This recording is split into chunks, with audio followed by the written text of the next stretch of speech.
Next on Worcester News tonight, it could soon be more expensive to park in the city. And a farewell to a fallen hero. Mourners pay their respects at the wake for Trooper Thomas Clardy.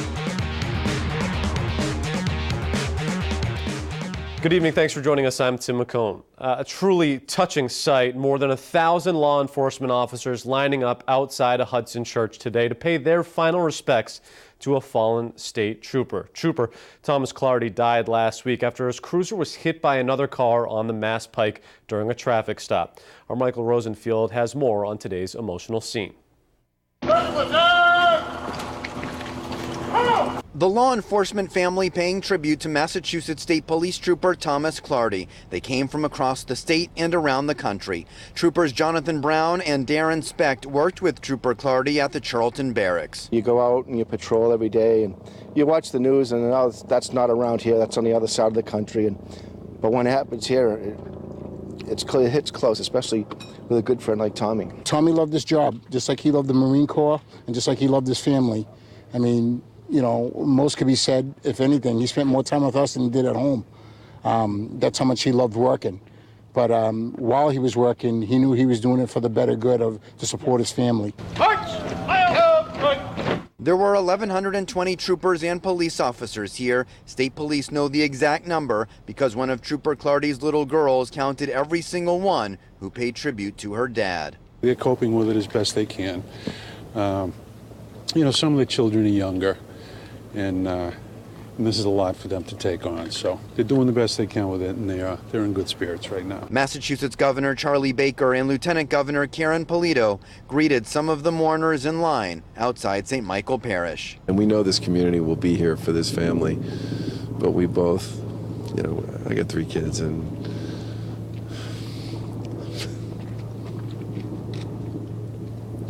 it's just so important that those kids know that this community is going to be there for them and that we're all going to be behind them. The final goodbye will be Tuesday morning. The funeral scheduled for 11 a.m. here at St. Michael Parish. Our Andy Madison was in Hudson this morning and found the whole community rallying around the Clardy family. A long line of family and friends extended outside St. Michael's Church Monday for Trooper Thomas Clardy's wake. Many wearing blue ribbons as they waited to get inside to pay their respects. It's heartbreaking. You know, I can't help but think of, you know, his 6 kids and how they're going to grow up without their dad. Dozens of state troopers arrived early, a strong show of solidarity for their fallen brother.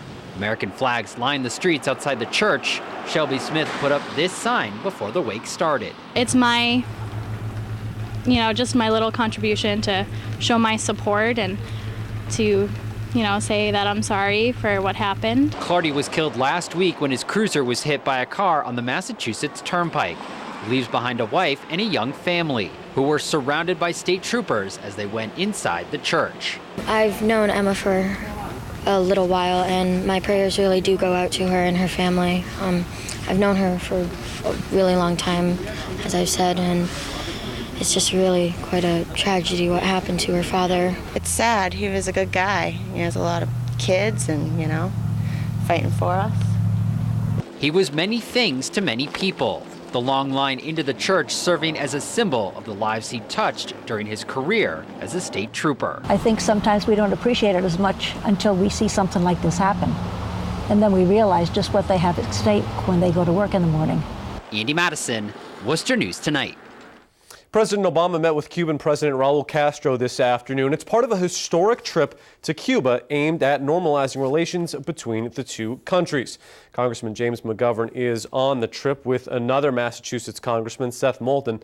President Obama ending almost 90 years of relative silence between Cuba and the U.S. as he sat down for talks with Cuban President Raul Castro. McGovern will be with the president in Cuba through tomorrow. Police in Boston are issuing a new warning to people who use ride-sharing services like Lyft or Uber. This after 2 women were assaulted this weekend. Alicia Papalombo has the details.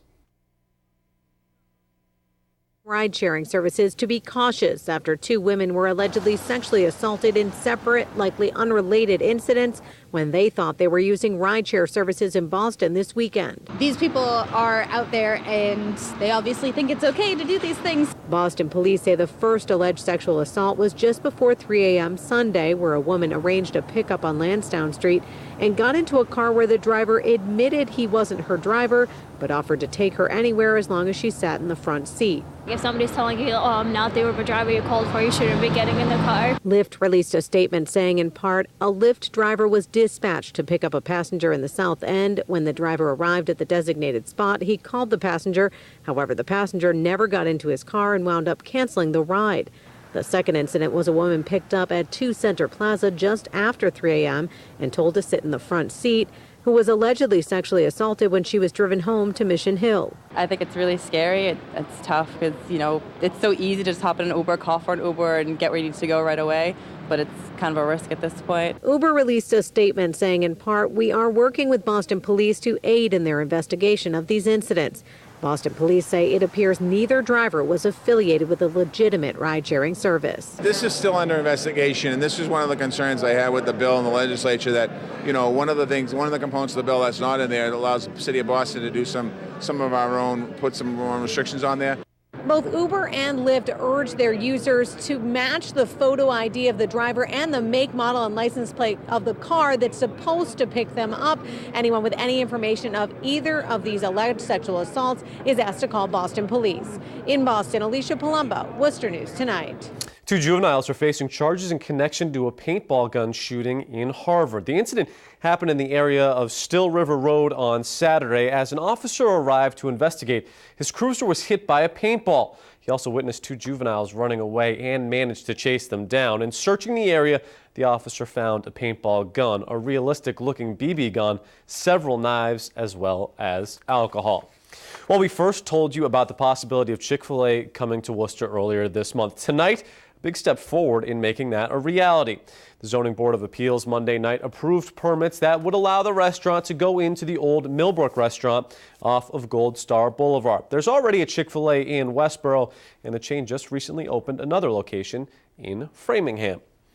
Well, the city is taking another step toward embracing food trucks year-round. City officials will discuss updating the ordinance that govern food trucks. The move is a big change from years past when city rules made it tough for food trucks to do business in the city. We want to make it easier for food trucks to do business in the city of Worcester, and so this ordinance change will allow us to get rid of some of the really kind of cumbersome rules that had been in place before that really kept food trucks out of the city of Worcester. Food trucks were given the opportunity to park on the Common on a few occasions this year. It says it has received a lot of feedback from residents about the need for food trucks. Well, the calendar says it's the first full day of spring, but Central Mass received a few inches of snow overnight. It was enough to cancel school in Worcester and in surrounding towns. And although we are now in spring, it appears winter is not letting us go just yet. Our Olivia Lemon has more. When you live by the weather, you also die by the weather. And this has not been a great winter for us. Even though the snow was falling Monday morning, there were no skiers at Wachusett Mountain. The mountain closed Sunday for the season. Today wasn't quite enough snow for us to operate. We looked at it. We took careful measure of the amount of snow that we got, and it's just not a great skiing experience right now. General Manager David Crowley says last year the mountain was open until May, but this year the weather was a lot warmer, forcing them to close early. I think without natural snow falling where the people live, we're at a little bit of a disadvantage. You just take what Mother Nature throws at you and you just roll with it. Over at Tower Hill Botanic Garden, daffodils have already started blooming. They have very flexible stems, so when they get a little snow load on them, they may bend over, but the stems have not broken, so they'll bounce right back. Joanne Vieira says the snow today is light and fluffy, so the plants will not be affected too much.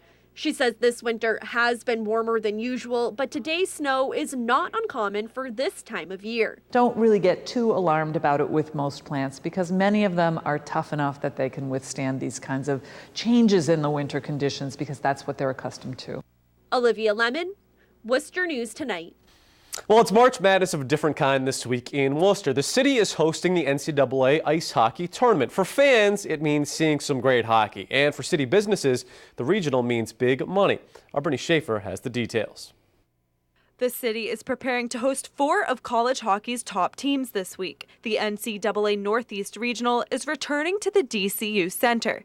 The Worcester Regional Chamber of Commerce says this event will be huge for the area's economy. This event should inject about $1 million over the weekend, in indirect spending, hotels, restaurants, other incidental shopping, people fueling up their gas tank. We expect the hotels to fill up, certainly the restaurants to fill up before and after all the games. So there'll be a huge economic impact. The DCU Center has hosted the most regional hockey championships of any venue in the country. The 4 teams competing here this weekend are defending champions Providence College, Boston College, Harvard University, and the University of Minnesota Duluth. When you have a lot of local teams, that really helps because their fan bases can travel. We have the highest attended regional hockey championship, clearly due to our central location. Getting 3 teams that are within a drivable distance, bringing their fans in, has always been a good history for us. So we're expecting to fill our building to the rim. According to the DCU Center, in the past 5 years, Worcester has sent the eventual national champion to the Frozen Four twice. Crews painted the ice Monday, and all seem to be ready for hockey to be back in Worcester. The Worcester Sharks leaving, we have a fan base that's really starving for great hockey. The 3 local teams are all bringing their bands, so they'll all be loud and proud in the stands along with their fans. So we're looking forward to it. It's certainly a lively event. If you haven't seen college hockey, there's nothing better than the championships. Brittany Schaefer, Worcester News Tonight.